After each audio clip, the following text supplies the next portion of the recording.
Olá pessoal, tudo bom? Cacá Andrade falando aqui do canal Vasco de Pai para Filho Reacts. Desde já eu quero falar aqui, gente, sobre os nossos reacts que não estamos tendo, né? Não tivemos do jogo passado, né, contra o Palmeiras, uma virada do Vasco, a vitória de virada do Vasco sobre o Palmeiras de 2-1. E não tivemos também nesse jogo do Cruzeiro, né? É uma questão muito pelo... O nosso intuito era fazer lives, né? E dessas lives ficar gravado e tirar dessas lives aí os melhores momentos, como eu fiz ali no primeiro vídeo postado no canal, né? Infelizmente, dois compromissos que nós tivemos, e agora a gente está organizando essa questão de agenda para poder tá disponível nos jogos e fazer as lives. A live tem a questão também da quantidade de inscritos. Esse canal meu é novinho, gente. Eu já tenho esse canal do YouTube há muito tempo, mas nunca utilizei para postar nada, né? Sempre utilizei para assistir. Então eu tinha um inscrito que era eu mesmo, com outro, na verdade é uma conta do meu filho, que eu controlo ela, né? Fico de olho, né? Ele posta alguns jogos dele, uma hora eu vou postar aqui para vocês, deixar aqui para vocês assistirem. Então eu controlo ela e aí eu me sigo e sigo ela assim. Então era o único seguidor que tinha, é a gente mesmo. Então precisava de 50 seguidores, a gente bateu 50 seguidores.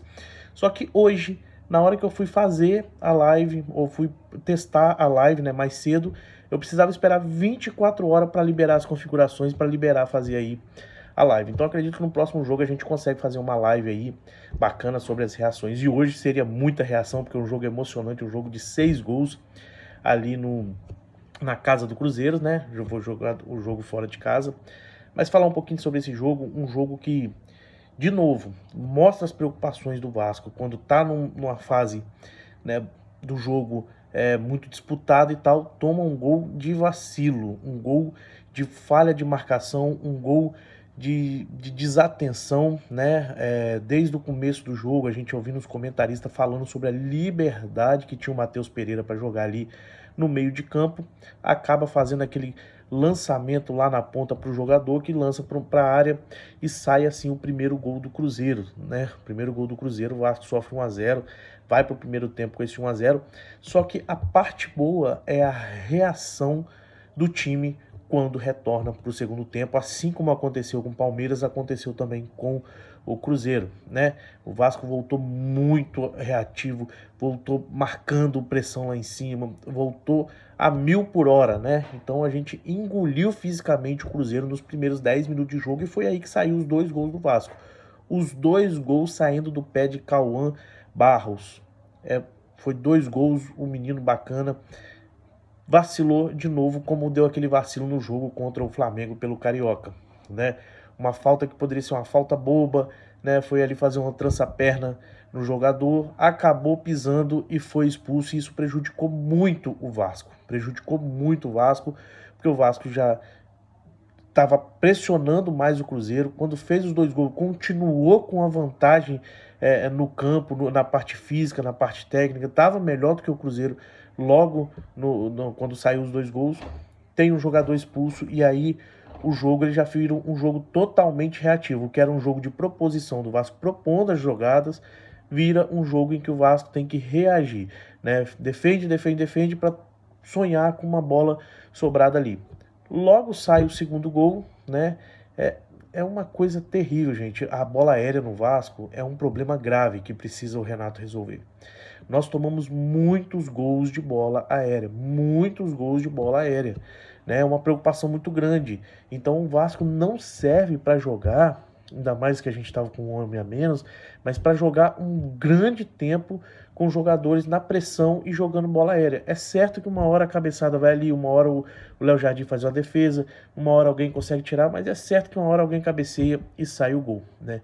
É uma preocupação muito grande essa bola aérea. Então o jogo foi isso, né? O Vasco ainda conseguiu mais um gol ali com o Brenner, mais perto do final do jogo, ali para os 42 minutos a gente já estava 3-2, e aí o juiz vem com 10 minutos de acréscimo. 10 minutos de acréscimo, né?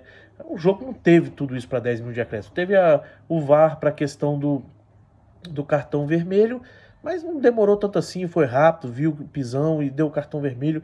É inexplicável esses 10 minutos de acréscimo. O Vasco 3-2, tentando segurar, o Cruzeiro batendo em cima, conseguiu ali um empate já no finalzinho do jogo. Agora falando sobre o Cauã Barros, eu vejo muita gente ali crucificando o garoto, né? O Cauã Barros, se eu não me engano, ele tem 50 jogos pelo Vasco, né? 50 jogos desde que retornou o Vasco. Desses 50 jogos, o Cauã ele tem esses dois vacilos. Então eu acho assim, o Cauã é um jogador que já teve um período que ele foi importantíssimo para o Vasco. Era basicamente assim, o Cauã em campo o Vasco não perdia. O Cauã fora de campo o Vasco perdia. Então ele era essencial ao Vasco, né? Com a chegada do Renato, ele já pegou banco no jogo. Hoje, ele já começou, no segundo jogo, ele já começou entre os titulares, foi muito bem, fez os 2 gols, participou bem do jogo, né? Porém, a gente não pode crucificar um jogador do quilate de Cauã Barros, que é um jogador que agrega muito, só que tem que trabalhar essa questão com ele, tanto no mental quanto, né, a expertise ali dentro de campo, para não cometer essas faltas bobas. Assim foi contra o Flamengo, uma passada fora da jogada, e acabou sendo expulso e prejudicou muito o Vasco naquele jogo, e hoje também. Hoje, assim, é claro que a gente não tem como adivinhar o que seria o jogo, mas o jogo se encaminhava para uma superioridade tremenda do Vasco no segundo tempo, assim como foi contra o Palmeiras. E isso se prejudicou pela falta de um jogador. Mas, olhando por outro lado, também a gente tem algumas soluções importantes que o Renato teve na manga que foi muito valioso para o Vasco, para análise, para tudo mais, dentro dessa circunstância inesperada, que é a entrada do JP. O JP, gente, um pouquinho antes da chegada do Diniz, ou até mesmo na primeira temporada que o Diniz chegou, acho que no meio caminho andando, ele estava jogando muito. Tava jogando muito. Eu não entendi o porquê que o JP foi deixado de lado, porquê que o JP foi emprestado, sendo que o JP estava jogando muito. Tanto ele, o Estrela se machucou, parece que agora tá começando tá voltando a trabalhar com bola, tá se recuperando, mas o JP ele tava jogando muito bem e o JP foi emprestado. Foi emprestado, não fazia parte dos planos do Vasco manter o JP, não entendo porquê. É um bom jogador, hoje encontrou soluções ali importantes para segurar a bola, para manter mais a posse de bola e aplacar um pouco mais essa pressão do Cruzeiro. Então, JP foi um belo de um achado nesse jogo, com essa circunstância da expulsão do Barros. Então, uma boa achada aí do JP, pode aí fazer esse meio campo que depois do Coutinho a gente tem praticamente só o Rojas, que às vezes vai bem, às vezes não vai, né? Pode ser um jogador para dividir esse peso. O Brenner também entrou bem nesse jogo. O Brenner às vezes parece que ele fica meio perdido no jogo, não consegue entender bem o que o treinador pede, mas conseguiu ali segurar algumas vezes a bola lá na frente, conseguiu jogar um pouco mais, fez ali o seu gol, né, que foi importantíssimo para nós, o gol da virada do Vasco, mais uma, da virada não, né, de colocar o Vasco à frente mais uma vez, com 3-2, e acabamos tomando gol e a gente teve esse empate. Então, foi um belo jogo do Vasco, mais uma vez, um jogo importante, um jogo que a gente precisava somar um ponto, um jogo que a gente precisava mostrar força. O Vasco mostrou força, o Renato tem mostrado força. É muito cedo para falar, gente, que o Renato vai pocar, vai deslanchar. A gente tem que esperar. A gente sabe que toda troca de treinador acontece esse fenômeno que os jogadores mudam de atitude, todo mundo começa, parece que todo mundo quer mostrar trabalho, mas logo, com pouco tempo, acaba se perdendo. A gente já viu isso em vários casos. Se Deus quiser, não vai ser o caso do Vasco, né? Tomara que o Renato desempenhe sempre um bom trabalho ali no Vasco. Mas esses 2 jogos serviram para dar uma animada, sim, tá? Dar uma animada. É difícil demais jogar com o Cruzeiro. O Cruzeiro tem um time muito bom. Cruzeiro que, inclusive, demitiu o técnico Tite logo após o jogo, né? Então, descontente com o material humano que tem em mãos e o trabalho apresentado pelo técnico, eles bem descontentes, e o Vasco chegou ali e mostrou ali a sua força, mostrou ali que tem jogadores sim que conseguem disputar esse jogo. Como o próprio Renato disse, ele chegou e não pediu ninguém até a esse momento. Ele está trabalhando com o grupo, confiando no grupo, analisando o grupo, e aí quando chegar o meio de ano e abrir a janela de transferência. Aí ele vai pensar e vai trabalhar junto com o scout, junto com a diretoria, né? O nome de jogadores que serão necessários, e serão necessários alguns jogadores para poder chegar para ser titular, e quem tiver aí vai compor elenco, com certeza. O Vasco precisa de jogadores grandes, jogadores importantes ali em cada área do campo, que é um grande exemplo é o Thiago Mendes. Thiago Mendes que chegou na temporada, a parte física não ajudou muito, mas assim que a parte física vigorou, a gente está vendo a importância dele pro time. Hoje a gente vê a importância dele, a falta que faz ele no time do Vasco. O Vasco praticamente não conseguia fazer jogada passando pelo meio de campo. Toda jogada é meio que uma ligação direta, é passando pelas laterais, e a gente não consegue ter um trabalho, uma saída de bola mais eficaz, muito pela falta do Thiago Mendes na equipe hoje. Mas a equipe se portou bem, a equipe conseguiu um importantíssimo empate fora de casa diante do Cruzeiro, tá? Qualquer torcedor do Vasco, mais fanático que seja, sabe que não dá para contar a vitória, tanto que foi mais um tabu quebrado aí. O Vasco, acho que se eu não me engano, desde 2017 não vencia o Cruzeiro fora de casa. Então a gente está falando de quase 10 anos sem vencer o Cruzeiro fora de casa. E então era um tabu terrível. Desculpa, falei vencer o tabu porque a gente fez a virada, mas não ganhou, né? Mas era um tabu difícil, mas a gente chegou lá, conseguiu ficar no placar à frente, mas tomou uma virada muito pelas condições do jogo, de um jogador a menos, né?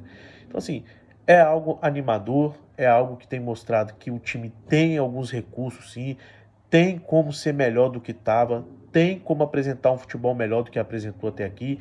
Isso deve ser cobrado, sim, dos jogadores, porém também há de se entender que é o trabalho feito, é o começo de um trabalho, é o começo de um trabalho que se mostra promissor. Então eu acredito que dá para nós vascaínos confiarmos mais aí no trabalho feito pelo Renato Gaúcho, confiar nesse elenco que tem jogadores aí que podem sim entregar mais, e entregou algo a mais.